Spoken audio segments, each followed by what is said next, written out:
are going to talk about anwa'ul bid'ah, and we're going to talk about the hadith of kullu bid'atin dalalah. Every innovation is a misguidance. Right? That's what we're going to talk about. And we're going to read from Ibn Hajar al-Asqalani, Imam al-Nawawi, Ibn Abd al-Bar, Ibn Hajar al-Haytami. There's two Ibn Hajars here. Ibn Rajab al-Hanbali, and Imam al-Suyuti. We're going to read from 6 books. When you always hear, that's an innovation. This is a bid'ah. So you got to pay attention because, well, are all bid'ahs one? So, for example, if you go to a community and every single person, after assalamu alaikum for salah, immediately they shake your hand, taqabbal Allah. Every single salah. Well, that's an innovation. Is that an innovation at the same level of believing that Adam evolved? Or are there a gradation of innovations? That's the question we're going to answer. All right, first reading. Let's read the first from Ibn Hajar al-Asqalani. In this hadith, the worst of affairs are newly invented affairs. First condition. لَيْسَ لَهُ أَصْلٌ فِي الشَّرْعِ. Does not have any basis in the shara. So the first thing is, let's define al-muhdath. And Ibn Hajar says here, al-muhdath, that which is considered brand new, and we call that thing that has no origin in the sharia, the technical term for that in sharia is bid'ah. وَمَا كَانَ لَهُ أَصْلٌ يَدُلُّ عَلَيْهِ الشَّرْعِ فَلَيْسَ بِبِدْعَةٍ. And that which does have an origin in the sharia, it has a root that the sharia points to, would not be considered a bid'ah.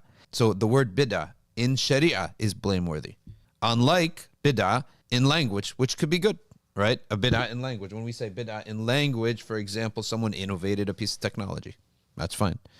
Benefited people with it. So in language, linguistically, not a problem. فَإِنَّ كُلُّ شَيْءٍ أُحْدِثَ عَلَى غَيْرِ مِثَالٍ يُسَمَّى بِدْعَةً. Anything that is totally brand new, that there's no connection to it in the past, linguistically we call it a bid'ah, whether it's good or bad. So someone invents a nuclear bomb, he innovated something. Someone created the assembly line, that's also another innovation, or inventing a car, or inventing a phone, whatever. So linguistic innovation is anything that's new. So he points to another hadith. He says the definition of this bid'ah is found in Sayyidah Aisha's hadith. Man ahdatha fi amrina hadha ma laysa minhu. Whoever innovates something in this affair of ours, meaning in religion, not in technology, not in medicine, not in anything else, in religion, that which is not from it, fahuwa rad, it's rejected. And he says that he went over this in other books and in other chapters. And beware of newly invented matters. Every innovation is a misguidance. These hadith are all similar to one another. He quotes now his Imam, because Ibn Hajar is a Shafi'i. He quotes a Shafi'i. البدعة بدعتان محمودة ومذمومة فما وافق السنة فهو محمود وما خالفه فهو مذموم. That which is in line with the Sunnah is praiseworthy, mahmud. That which contradicts the Sunnah is blameworthy. So here the great Imam Shafi'i is dividing innovations into 2 categories. That which is blameworthy and that which is praiseworthy. And how do you judge it? You compare it against the Sharia. A very simple example, opening up a Quran school, right? And saying from 9 to 10, you guys review. From 10 to 11, you memorize the new chapters. From 10 to 11, you maybe learn some language so that you can memorize the Quran easier. From 12 to 1, you go and study the Quran again. Who's telling where did that come from? Things like that. So he says now, let's keep reading. New matters. Things you could say the Sahaba never did it. The Prophet ﷺ never did it. Otherwise, it wouldn't be muhdathat. New matters are of 2 types. That which is a newly invented matter, but it contradicts the book, the Sunnah, the athar, meaning the sayings of the early Salaf and the early Muslims. It contradicts it. Or ijma' of the Muslims. That is the bid'ah that leads astray. وَمَا أُحْدِثَ مِنَ الْخَيْرِ. That which is invented of good. You came up with something new. Like what's his example in Shafi'i's lifetime that he approved of? The additional words to the takbir of Eid. However, he went to Egypt and he found the Egyptians had added to it. So Imam Shafi'i, that is an invention. They added words to the takbir that the Prophet ﷺ gave when Shafi'i approved of it. So Shafi'i himself is saying now that newly invented matter that does not contradict the book, the sunnah, the athar, and the ijma', then that is something that is an invention in the deen that is not blameworthy. And some of the ulama have divided up the bid'ah in action into 5 categories. That which is permitted, that which is recommended, that which is obligatory, could be obligatory, that like using a mic for salah, they're gathering the Quran in the time of the Sahaba. That bid'ah that is discouraged, and that bid'ah that is forbidden. We're reading Ibn Hajar on bid'ah. So the first bid'ah, is Ibn Hajar is saying here, the first bid'ah was tadween al-hadith, thumma tafsir al-Quran, writing down hadith, writing down the tafsir of the Quran, and then writing down issues of fiqh and chapterizing them, and then having opinion in matters in which the text is not clear. All these are innovations that came, and you have to in each time assess what is guided from this and what is not. And then a'mal al-qulub, tasawwuf, he's saying basically a'mal al-qulub, the matters of the heart, to write that down. That was not something the Sahaba did. So what is envy? How do we define envy? What are the states of the heart, etc.?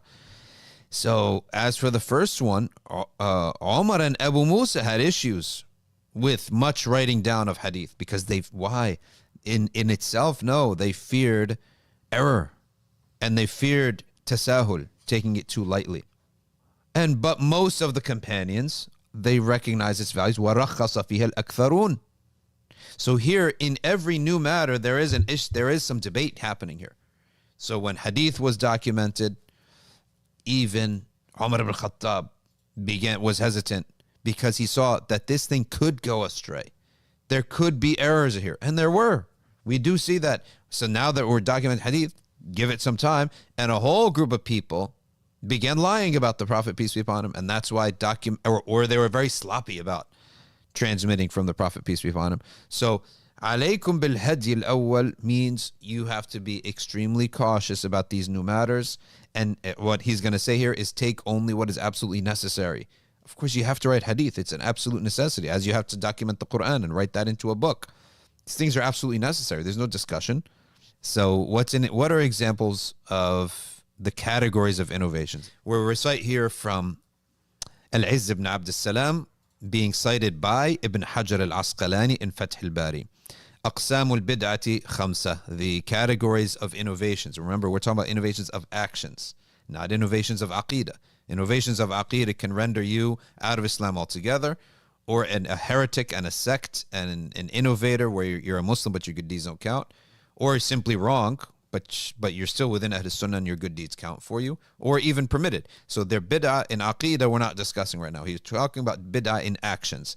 And we're citing from Izz ibn Abd al-Salam. And he gives an example of al-bid'ah al-wajibah, an obligatory innovation, something the Prophet and the Sahaba never did. And he says, getting busy learning grammar. Al-ishtighalu bin-nahu, studying grammar. Because only by studying language, vocabulary, and grammar, and sarf, syntax and morphology, can you understand the words of Allah and His Prophet and the Sharia, and upholding the Sharia is an obligation. Preserving the Sharia is an obligation. وَلَا يَتَأَتَّى إِلَّا بِذَلِكَ فَيَكُونُ مِنْ مُقَدِّمَةِ الْوَاجِبِ. So you can't understand the Sharia without understanding Arabic. So the study of Arabic is a fard kifaya on the Ummah. It's a communal obligation. Every generation, some people have to preserve the Arabic language and study it and teach it. So that is an example of an obligatory innovation. وَكَذَا شَرْحُ الْغَرِيبِ وَتَدْوِينِ أُصُولِ الْفِقْهِ. You explaining words that are in hadith that are unknown, or that are unique, or that are not well known, and also documenting the methodology of deriving rulings. And likewise, it's an obligation to separate sound hadiths from unsound hadiths. Okay, reading here from Al-Izz ibn Abd al-Salam's 5 categories of innovations. And an example of the forbidden innovation. ما رتبه من خالف السنة من القدرية والمرجئة والمشبهة, beliefs, and he actually is now bringing up aqeedah. What is forbidden? And this would even be more than forbidden. It would be put you out of Ahlus Sunnah. completely.